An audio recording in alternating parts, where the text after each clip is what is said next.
Živjo, jaz sem Urban Praprotnik, tekaški trener Intersport. Vas mogoče zanima, zakaj si je smiselno učiti tehnike teka? Zakaj je smiselno piliti naš slog teka? Pri približno enem letu se večina otrok nauči hoditi. Pri približno 2 letih se večina otrok tako rekoč samodejno nauči tudi teči. Tudi moji otroci niso izjema. Sami so se naučili teči. Zakaj sem torej prepričan, da bi bilo zelo koristno, če bi vsi tekači čim več vedeli in tudi čutili tehniko teka? Zakaj ni dobro, da tečemo čisto spontano?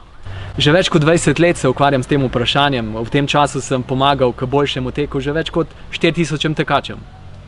Sčasoma sem res ugotovil, kje se skriva izvorni greh, izvorni problem naše tehnike teka. Zakaj ta ni spontano optimalna?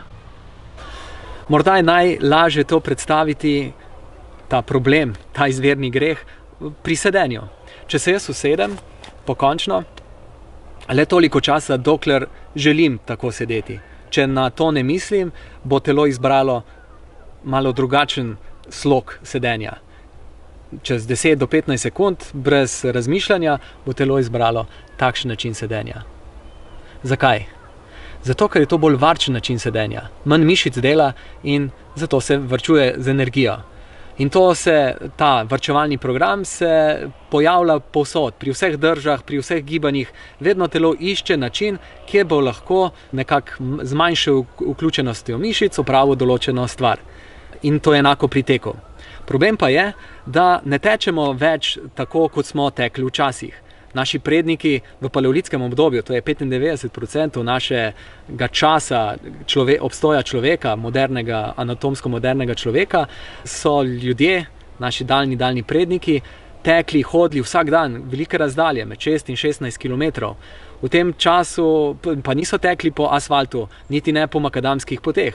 Tekli so po, na primer, takšnih gozdnih poteh, kjer je polno kamenjev, korenin, skal, različnih vej, ki jih je bilo treba preskakovati in tako. In takrat ni čas za varčevalni program. Takrat je treba biti pri stvari, teči aktivno stopati na tla, paziti, da si ne zvijaš gležnja. Po ravnih podlagah pa človek vedno v bistvu kar spontano se mu vključi ta varčevalni program, ko začne šparati z energijo in manj aktivno začnemo teči. Zato, če želimo izboljšati naš slog teka, moramo ga ozavestiti. Ozavestiti ga, da vemo, zakaj stopiti tako, zakaj ne drugače. Po mojih izkušnjah kar okrog 90% rekreativnih tekačev teče slabše, kot bi lahko. Žal se večina od njih tega ne zaveda. Zaradi tega imajo tudi slabšo tekaško izkušnjo in ne vejo, mislijo, da je tek pač takšen. Bolečine v kolenih, kolkih in tudi v hrbtenici, vzrok za njih je velikokrat v slabši, trši tehniki teka. Z bolj elastičnim slogom teka pa tečemo drugače. Tečemo v bistvu bolj lahkotno, počutimo se, kot da smo za 5 do 10 kg lažji in tudi manj utrujeni smo. Kajti svežina, ki jo dobimo z lahkotnimi, hitrimi koraki, je ta, ki nas dela večje uživače v teku. Največji tekaški dosežek je, ko vzljubimo tek. In s pomočjo izpiljene, dobre tehnike teka je to veliko lažje.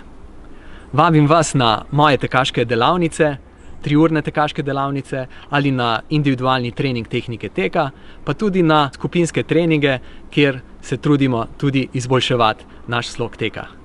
Želim si, da se kmalu srečamo.